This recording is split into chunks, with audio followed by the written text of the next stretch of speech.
Baik, isu ketiadaan bekalan air kepada lebih 1.9 juta pemegang akaun di sekitar Lembah Kelang sejak pagi Jumaat lalu mencetuskan kemarahan orang ramai.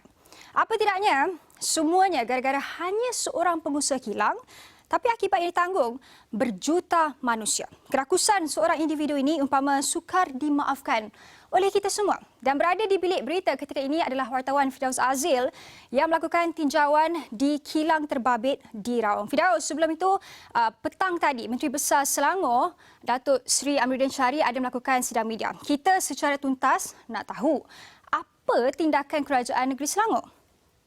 Okey, baik, terima kasih Syazwani. Sebentar tadi Datuk Menteri Besar Selangor ataupun Datuk Seri Amiruddin Syari telah mempengerusikan satu mesyuarat pelaporan penuh situasi semasa berhubung isu pencemaran air di bangunan air Selangor, yang mana ada beberapa pengumuman yang telah beliau lakukan yang saya kira memberi sedikit kelegaan ataupun rasa puas hati terhadap mereka yang menjadi mangsa di atas kerakusan ini. Antaranya ialah, pertama sekali saya nak menyebut mengenai kilang punca pencemaran itu bakal diroboh. Kita dengarkan kenyataan Menteri Besar Selangor Datuk Seri Amiruddin Syari. Kita arahkan pemilik untuk pulihkan, maknanya kena kosongkan tanah. Maknanya mereka kena robohkan bangunan itu sampai tempoh tertentu. Kalau tak ada, kita akan robohkan. Dan operasinya pihak majlis akan tengok sesuai tak sesuai dan sebagainya. Dan pada masa ini kita akan tutup lah. Paling tidak dalam tempoh 3 bulan, 4 bulan kita akan tutup sebelum ia betul-betul selamat. Tapi basically saya rasa setelah dua kejadian kita akan semak segenap mungkin supaya kilang itu tidak beroperasi kerana mereka telah membuat dan menyusahkan 1.197 juta akaun di seluruh negeri Selangor.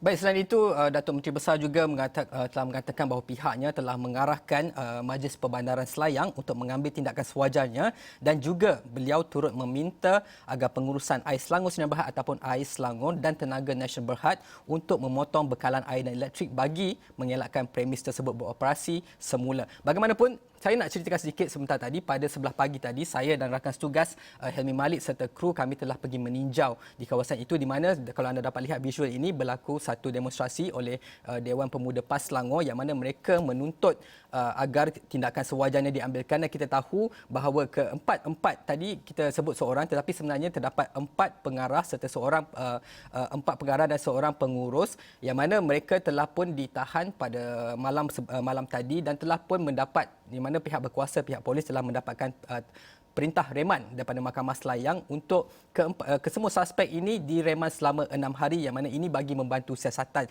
Dan tinjauan tadi saya juga cuba melihat bagaimanakah keadaan sekeliling, bagaimanakah daripada satu tumpahan ataupun satu pencemaran ini boleh mengakibatkan sejumlah 1.9 juta lebih terjejas, di mana kalau dapat lihat visual ini, di depannya ada satu sungai yang kecil, dan itu yang sebenarnya bersambung kepada Sungai Gong, dan Sungai Gong itu adalah antara sungai utama yang menjadi terus disalurkan kepada Sungai Selangor. Dan Sungai Selangor inilah kita dapat tahu bahawa terdapat 4 loji rawatan air LRA 1, 2 dan 3 serta LRA rantau panjang. Jadi sebelum itu saya nak menyebut mengenai bahan tumpahan, sebab laporan media sebelum ini menyatakan bahawa solvent yang telah dikesan hingga mengakibatkan pencemaran. Tetapi apa yang kita faham bahawa solvent ini sebenarnya satu bahan pelarut. Jadi bagi setengah pakar agak janggal mengapa bahan pelarut ini datang daripada kilang ini. Ini penjelasan di mana saya telah berhubung dengan Encik Muhammad Syahrudin Abdul Latif, yang mana beliau merupakan pakar keselamatan dan kesihatan. Kita dengarkan penjelasan Encik Syahrudin. Satu solvent itu dihantar mungkin dalam kuantiti dinamakan sebagai drum. Kita kategorikan dia sebagai besar lah, sebab saiz drum itu sendiri melibatkan saiz 200 liter ataupun 250 liter. Untuk solvent ini, katakanlah mereka menggunakan kuantiti yang banyak, mereka akan menggunakan tangki jenis IBC untuk satu jumlah yang lebih besar daripada satu drum lah. Untuk kegunaan bagi penyelenggaraan ini, saya percaya mereka tidaklah menggunakan dalam kuantiti yang besar jika saiz industri itu dalam kategori small medium industry, kerana kegunaan ini lebih kepada untuk mencuci bagi merendam, dan rendaman itu lazimnya mereka akan buat beberapa kali. Setelah mereka melihat efisiensi rendaman itu berkurangan, maka mereka akan menukar ganti dengan yang baru, dan residu itu mereka akan letakkan sebagai bahan buangan terjadual, yang mana kita khawatir juga berlakunya perkara-perkara yang tidak diingini, seperti mereka meletakkan ataupun membuang terus ke dalam monsoon drain ataupun parit hujan. Ini boleh menyebabkan satu punca pencemaran air sungai. Itu antara yang telah dikongsikan oleh Encik Syarudin sebentar tadi.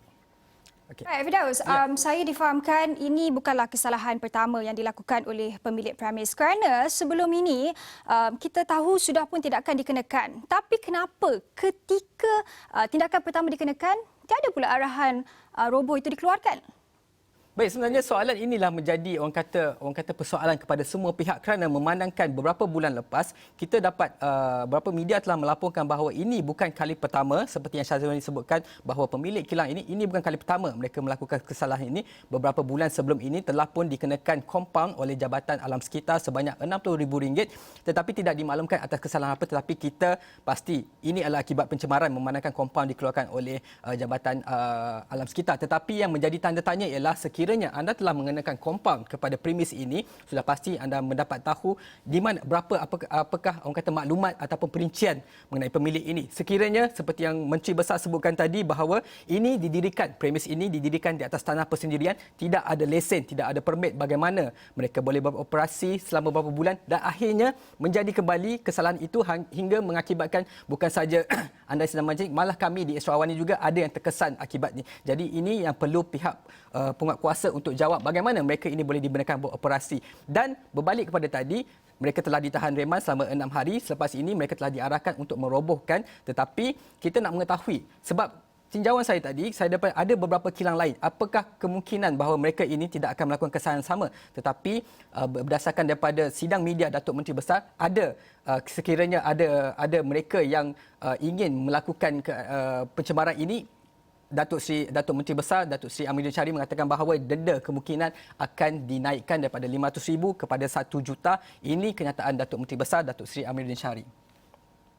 Namun begitu, bagi pihak kerajaan negeri melalui Lembaga Urus Air Selangor, kita telah meluluskan di bod kita untuk penambahbaikan enakmen luas. Enakmen luas sebelum ini, denda untuk pencemaran adalah sekitar RM500,000. Dan kita sedang merancang untuk meningkatkannya kepada RM1,000,000. Namun enakmen ini perlu dibawa ke Dewan Negeri. Dewan Negeri yang akan bersidang dalam sidang bajet akhir Oktober dan November nanti akan bawakan ini untuk kita segera enact ataupun mengubah enakmen ini dengan menambah denda dan juga beberapa kriteria yang terbabit. Jadi kita berharapkan agar keadaan ini dapat direalisasikan agar menjadi amaran tegas kepada mereka pemilik-pemilik premis yang orang kata mengambil jalan mudah untuk membuang ataupun menghapuskan sisa-sisa bahan ini tanpa mengikut prosedur yang ditetapkan. Jadi buat masa ini itu saja, tapi kita akan terus mengikuti apakah perkembangan selanjutnya dan rentetan daripada krisis ini. Kita kembali pada Syazwani. Baik, terima kasih Firdaus. Itu tadi laporan Firdaus Azil dari Bilik Berita.